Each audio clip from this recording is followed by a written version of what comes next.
Everyone,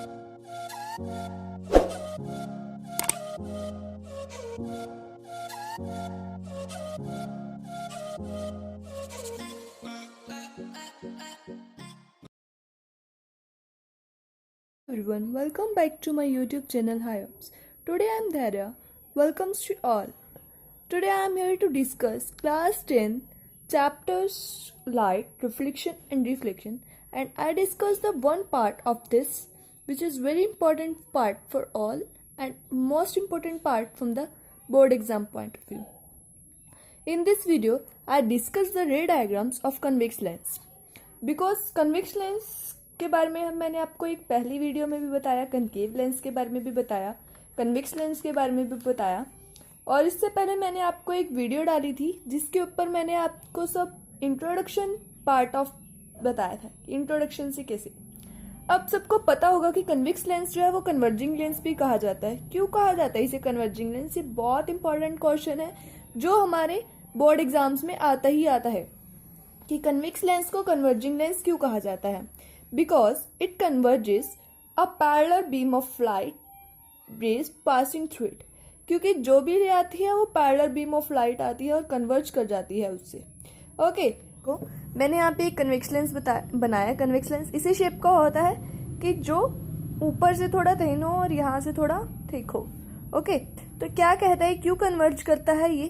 क्योंकि जो हमारी पैरेलल बीम ऑफ लाइट आती है इस पे सेंटर ऑफ कर्वेचर से आती है, वो पीछे आकर यहाँ पे ऐसे कन्वर्ज कर जाती है। ऐसे आ रही है वो ऐसे मिल जाएगी, यहाँ पे एक पॉइंट पे मिल जाती है और that's point is called focus. Okay, so this is convex lens. Convex lens क्यों कन्वर्जिंग लेंस होता है, ये इंपॉर्टेंट क्वेश्चन है इसका। और इसके बाद इसके रे डायग्राम्स, बहुत इंपॉर्टेंट क्वेश्चन है। 6 रे डायग्राम्स है इसके। 6 रे डायग्राम्स में से कोई ना कोई 2 रे डायग्राम्स तो आते हैं। इसके बाद मैं आपको रे डायग्राम्स बताती हूँ, बट रे डायग्राम्स को जानने से पहले हमें उसके कुछ रूल्स के बारे में पता होना चाहिए। क्या क्या रूल से हमारी इमेज जो है फॉर्म्ड हो सकती है कन्वेक्स लेंस का यूज कर। तो पहला रूल मैं अब आपको बताती हूँ। क्या है पहला रूल? सो द फर्स्ट, हमारे पास यहाँ पे कन्वेक्स लेंस है। मान लो ये कन्वेक्स लेंस है, this is not accurate but convex lens है ये। हमें पता है यहाँ पे सी होता है सेंटर ऑफ कर्वेचर। तो पहली क्या कहता है हमारे पास, ये हमारी प्रिंसिपल एक्सिस होती है, हमें पता है। ये मैंने आपको सारी वीडियो में बता रखा है, इससे पहले एक वीडियो बनी हुई है, please let's check it for more clearance of everything. So यहाँ पे हमारा फोकस है, यहाँ पे भी, और ये इक्वल डिस्टेंस पे होता है। This and this are equal distance. ये मेरा इक्वल डिस्टेंस नहीं है बट इक्वल डिस्टेंस पे होता है। तो फर्स्ट रे क्या कहती है कि जो रे हमारी प्रिंसिपल एक्सिस के पैरेलल आएगी वो हमारी फोकस से निकल जाएगी। ओके, कि जो रे हमारी पैरेलल आएगी वो हमारी फोकस से निकल जाएगी। ये हमारा फर्स्ट रूल कहता है कन्वेक्स लेंस का। सेकेंड रूल हमारा क्या कहता है? A ray of light passing through optical centre of a convex lens goes straight after refraction through lens. ये क्या कहता है सेकेंड हमारा कि जो हमारी रे of light centre of curvature, मतलब क्या है कि जो हमारी रे आ रही है, ये सेंटर होता है हमारे पास, ये ऐसे है, ये एफ इधर भी है, इक्वल डिस्टेंस पे है। ये जो हमारी रे आ रही है, मान लो वो सेंटर ऑफ कर्वेचर से पास करिए तो ऐसे ही जाएगी। जो रे आ रही है हमारी सेंटर ऑफ कर्वेचर से, इसको पास करती हुई वो हमारी कहाँ जाएगी? Straight line. Okay, so next है 3 रूल्स हैं इसके। 3 रूल्स का यूज करके आपको रे डायग्राम्स में कोई भी दिक्कत ना आने वाली नहीं है। तो थर्ड रूल हमारा क्या कहता है? हमारे पास ये कन्वेक्स लेंस है।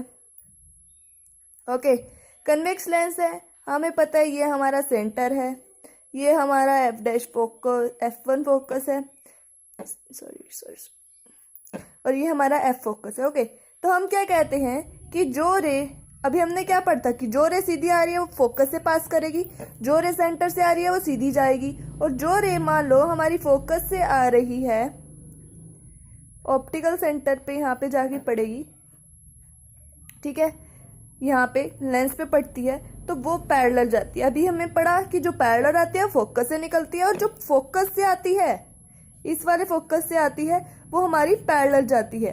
किसके पैरेलल जाती है? Parallel to principal axis.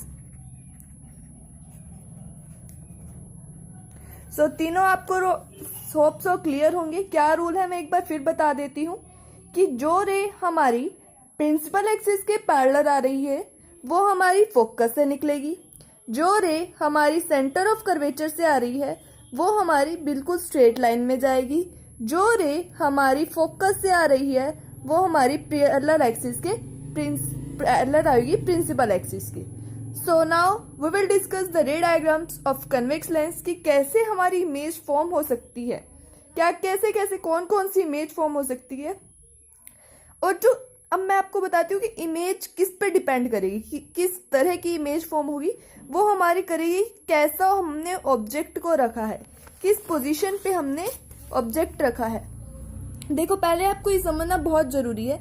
इसका रट्टा लगाते हैं कई लोग, बट इसका रट्टा नहीं लगाना, सिर्फ आपको दो याद करने होंगे और दो से ही आपको सब क्लियर हो जाएगा। क्या है कि जब हमारा ऑब्जेक्ट इन्फिनिटी पे पड़ा होगा तो हमारी फोकस पे इमेज बनेगी, फोकस पे, और जब हमारा फोकस पे पड़ा होगा वो हमारी इन्फिनिटी पे बनेगी। ओके, जब हमारा F1 पे पड़ा होगा F2 और 2F2 के बीच में पड़ेगी।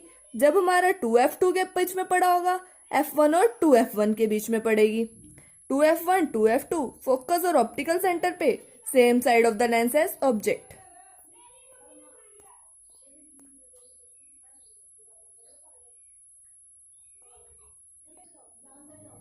मैं आपको पहला रे डायग्राम बताती हूँ। इसमें देखो मैं जो ए बी लेके चलूंगी वो ऑब्जेक्ट का होगा और ए डैश बी डैश लूंगी, वहां पे हमारी मेरी इमेज फॉर्म होगी।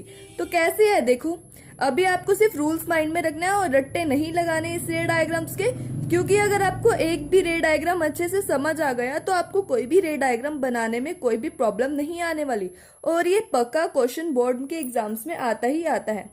तो क्या है, पहला मैंने कहाँ रखा ऑब्जेक्ट, सिर्फ आप ये याद कर लीजिएगा, आपको याद भी नहीं करना। ये देखो पहले हमने इन्फिनिटी पे रखा ऑब्जेक्ट, और मुझे पता है कि जो रे ऐसे आती है वो फोकस से निकलती है, जो रे ऑप्टिकल सेंटर से आती है वो सीधा जाती है।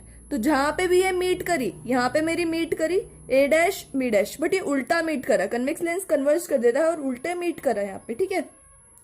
उल्टा मीट करने के बाद मतलब रियल तो बन रही है इन्वर्टेड, बट हमारे देखो इन्फिनिटी है, इन्फिनिटी पे हमारा ऑब्जेक्ट बहुत बड़ा है, दूर है, तो दूर है तो हमारी उसकी इमेज कितनी छोटी दिखेगी, ठीक है ना। समझ रहे हो ना मेरी बात को, कि जैसे इन्फिनिटी पे ऑब्जेक्ट पड़ा है हमारा, हमें नहीं पता ये ऑब्जेक्ट कहाँ है किस जगह पे है, बट जब ऑब्जेक्ट इन्फिनिटी पे पड़ा है तो हमारी उसकी इमेज ऑब्जेक्ट के साइज से तो बहुत छोटी बनेगी। आपको ये चीज नेक्स्ट रे डायग्राम में मोर क्लियर हो जाएगी। कैसे देखो, ये तो था कि सीधी आ रही है तो फोकस से निकल रही है, ऑप्टिकल सेंटर से आ रही है तो ऐसे निकल रही है बिल्कुल स्ट्रेट, और जहां पे वो मिल रही है वहां पे उसकी इमेज फॉर्म हो रही है। और इमेज कैसी फॉर्म हो रही है, रियल हो रही है, इन्वर्टेड मतलब उल्टी कन्वर्ज कर रहा है वो लेंस, और पॉइंट साइज क्योंकि इन्फिनिटी पे है हमारे पास तो वो छोटी इमेज मिल रही है हमको। नेक्स्ट है ये F1 फोकस है, ये F2 फोकस है, ये 2F1 है और ये 2F2 है, और ये सब इक्वल डिस्टेंस पे होते हैं। ओके, अगर ये आप इक्वल पे नहीं लोगे तो आपका क्वेश्चन फिर भी गलत होगा। आप इन रे डायग्राम्स में एरो नहीं लगाओगे तो भी आपका क्वेश्चन गलत होगा। अगर आप नहीं लिखोगे किस चीज को आप इमेज मेंशन कर रहे हो और किसको आप इमेज है आपकी, वो भी गलत होगा। बहुत सारी चीजें हैं जो इन रे डायग्राम्स को पॉइंट कट करवाती हैं, बट जब भी आपको उनके रूल्स क्लियर होंगे, उनके बारे में पता होगा कि किस किस चीजों में आपके स्टूडेंट्स जो हैं वो मिस्टेक करते हैं, तो आप उसको मोर क्लियर करवा सकते हो और वो चीज आपके माइंड में रह जाती है एक बार सुनी हुई। तो नेक्स्ट मैंने ऑब्जेक्ट रखा बियॉन्ड 2F1 पे। पहले मेरे पास ना रे डायग्राम देखो, कन्वेक्स लेंस एक बार देखो होता कैसे है एक्चुअल में, कन्वेक्स लेंस हम कैसे लेके चलते हैं। देखो ये है, सही नहीं बना, ये सही है, ठीक है। समझना है आपको, तो कंसेप्ट समझना है। ये इसका सेंटर होता है, यहाँ पे F1 ले लो, इक्वल डिस्टेंस पे ही F2 है, इसके इक्वल डिस्टेंस पे ही 2F1 है, इसके इक्वल डिस्टेंस पे ही 2F2 है। इसके अलावा आपको कुछ भी करने की जरूरत नहीं है। पहले हमने इन्फिनिटी पे रखना है, इन्फिनिटी पे हमें नहीं पता वो कहाँ है कहाँ नहीं, फिर हमने 2F1 पे पीछे रखना है, फिर कहाँ रखना है देखो इसके हिसाब से देखते जाओ। पहले इन्फिनिटी पे रख दिया हमने रख दिया जी, उसके बाद 2F1 के पीछे रख दिया, यहाँ पे रख दिया, फिर इसके ऊपर रख दिया, फिर इनके बीच में रख दिया, फिर इसके ऊपर रख दिया, फिर इसके बीच में रख दिया, बस एक इन्फिनिटी वाला है जो हमें नहीं पता, एक 2f1 के पीछे है, एक 2f1 के ऊपर है, एक 2f1 और f1 के बीच में है, एक f1 के ऊपर है, एक f1 और c के बीच में है। ये था, इस तरह से फॉर्म होता है। ठीक है, समझ आया कि एक इन्फिनिटी पे हुआ, एक 2f1 के पीछे हुआ, एक 2f1 पे हुआ, एक 2f1 और f1 के बीच में हुआ, एक f1 पे हुआ, f1 और c के बीच में हुआ। तो हमारे 6 रे डायग्राम्स फॉर्म हो जाते हैं। तो सेकेंड रे डायग्राम्स देखिए क्या है कि हमने 2f1 के पीछे रखा। हमें पता है जो रे ऑफ लाइट आ रही है, ऑब्जेक्ट है उससे कोई रे ऑफ लाइट निकल रही है और प्रिंसिपल एक्सिस के पैरेलल है तो फोकस से निकलेगी, निकाल दीजिए। उसके बाद हमारी जो रे ऑफ लाइट ऑप्टिकल सेंटर से निकलेगी वो बिल्कुल सीधी जाएगी। जहां पे भी वो पॉइंट मीट करा, हमारा ये पॉइंट f2 और 2f2 के बीच में मीट करेगा, जहां पे भी वो पॉइंट मीट करा वहां पे हमारी इमेज फॉर्म हो जाएगी। और ये लिखना जरूर बच्चा कि कहाँ क्या चीज आप इमेज मेंशन कर रहे हो। अगर आप नहीं लिखोगे उनको क्या पता कि आपकी a dash b dash image है या ए बी हमारी इमेज है। ओके, तो ये लिखना जरूर प्लीज। तो हमें पता है कि हमारी इमेज देखो कन्वेक्स लेंस है तो इन्वर्टेड तो बनेगी बनेगी, रियल, ठीक है रियल भी है। उसके बाद देखो हमारा पॉइंट ऑब्जेक्ट बड़ा था बट हमारी इमेज कितनी सी बनी है, इतनी सी छोटी सी, तो डिमिनिश्ड, या फिर डिमिनिश्ड कह सकते हैं, हल्की सी चेंज। इसके बाद थर्ड रे डायग्राम देखो, मैंने अभी बोला थर्ड रे डायग्राम 2f1 पे रखना है। 2f1 पे मैंने रे डायग्राम अपने ऑब्जेक्ट को है रख दिया। जब मैंने अपना ऑब्जेक्ट रखा 2f1 पे, सीधी आई, फोकस से निकली, ऑप्टिकल सेंटर से आई, मीट कर गई। सिर्फ आपको 2 रूल्स चीज में ज्यादातर यूज है कि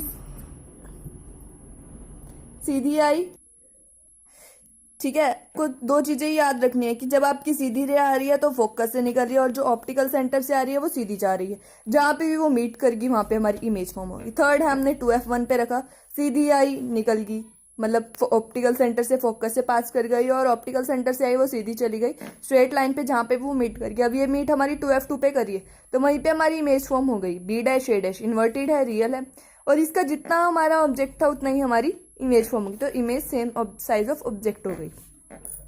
नेक्स्ट फोर्थ है 2f1 और f1 के बीच में रखा।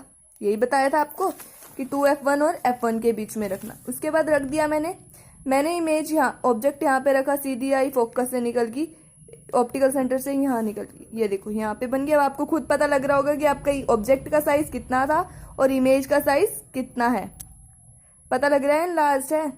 तो यही था उसमें कि कितना बड़ा बन जाएगा, रियल है, इन्वर्टेड है और एनलार्ज है। बस आपको रूल्स पता होने चाहिए। रूल्स के अलावा आपको कुछ रट्टा लगाने की जरूरत नहीं है क्योंकि हमारे पास कनकेव के भी है रे डायग्राम्स, कन्वेक्स के भी है, मिरर के भी है, लेंस के भी है। तो कंफ्यूज मत हो, सिर्फ रूल्स याद करो। और 2 रूल्स ही आपके सारे रे डायग्राम्स बन रहे हैं तो आपको कोई जरूरत नहीं है इस चीज को रट्टा लगाने की, क्योंकि बहुत सारी ऐसी चीजें हैं जिनको आपको रट्टा लगाना है, like formulas and something more. अब मैंने नेक्स्ट 5th मेरा रे डायग्राम है f1 पे रखा। f1 पे रखते ही मेरा सीधा आया और निकल गया, फोकस से पास होकर। नेक्स्ट है ऑप्टिकल सेंटर से आया और वो सीधा चला गया। अब देखो, अब मैंने जैसे ही यहाँ पे देखा कि मेरी इमेज तो कहीं मिल ही नहीं मिल रही ना यहाँ पे, तो इमेज क्या है, इन्फिनिटी पे बनेगी क्योंकि पैरेलल लाइंस कभी मीट नहीं करती, तो इन्फिनिटी पे। नेक्स्ट, अब ये भी पता है एनलार्ज्ड होगा हमारे पास, क्या पता कैसे बना, है ना। जब हमारे पास एफ किस पे रखा है हमने, ऑब्जेक्ट इन्फिनिटी पे रखा है, तब भी रियल और इन्वर्टेड बनेगी और हाईली एनलार्ज बनेगी। एनलार्ज ही बनेगी ना इन्फिनिटी पे, हाईली एनलार्ज्ड। ओके, तो लास्ट रे डायग्राम हमने रखा हमारा ऑब्जेक्ट f1 और ऑप्टिकल सेंटर के बीच में, सेंटर और f1 के बीच में रखा। हमने देखा कि हमारी यहाँ तो कहीं मीट ही निकलती पैरेलल लाइन से। हमने क्या किया, उसको हमने पीछे वर्चुअली मीट कराने की कोशिश की। हमने कहा चलो हमारी पीछे मिल रही है, पीछे मिलाया तो हमारी इमेज फॉर्म हो गई। और जब कन्वेक्स लेंस के पीछे है तो वो सीधी इमेज मिलेगी। जब कन्वेक्स लेंस को क्रॉस करके आ रही है तो रियल और इन्वर्टेड मिलेगी, और जब कन्वेक्स लेंस के पीछे आ रही है तो हमारी वर्चुअल और इरेक्ट इमेज मिलेगी। और एन लास्ट मिलेगी, हमें पता है बहुत दूर मिलाया, हम पता लग रहा होगा इतना है और ये इतना है, ये इतना है हमारे पास और ये बहुत बड़ा है। इमेज क्या है, वर्चुअल और एनलार्ज्ड। तो ये थे हमारे ray diagrams related to convex lens. Hope so आपको वीडियो अच्छी लगी हो और आपको इस कंसेप्ट अच्छे से क्लियर हो, क्योंकि ये कंसेप्ट अगर आपको क्लियर होगा तभी आप बोर्ड के एग्जाम्स में कंसेप्चुअल क्वेश्चंस को सॉल्व कर पाओगे, as well as ray diagrams कर पाओगे, और एज वेल एज अगर आपको कोई न्यूमेरिकल बेस्ड आ सकता है कि हमने किस पे रखा है, हाँ, आपने ऑब्जेक्ट इसके बीच में रखा है, तो आप उसका क्वेश्चन सॉल्व करके दिखाओ कि हमने इतना वो रख दिया, मान लो कि इतने डिस्टेंस पे रख दिया, इतना हमारा ऑब्जेक्ट का साइज है, इतना हमारा इमेज का साइज है, बताओ कहाँ पे बनेगी। तो आपको पता होना चाहिए रे डायग्राम्स कैसे हेल्प, और वो बोल भी सकते हैं कि रे डायग्राम्स की हेल्प से आप इस क्वेश्चन को सॉल्व करो। तो आपको बताना पड़ेगा कि इधर हमने ऑब्जेक्ट रखा, इधर हमारा इतने साइज का ऑब्जेक्ट था, इतने की इमेज फॉर्म हुई। So that's all about convexness. Hope so आपको अच्छा लगा। अगर आपको कोई भी डाउट है तो आप कमेंट बॉक्स में कमेंट करके आप अपनी क्वेरी डाल सकते हो, आपकी क्वेरी को उसी टाइम सॉल्व कर दिया जाएगा। सो ये था कन्विक्शंस। अगर इसके किसी को हैंडमेड नोट्स चाहिए वो भी इंस्टाग्राम पे मुझे डीएम कर सकता है। So please like, share, comment and subscribe more and more so that other students can also benefit from it. Thank you.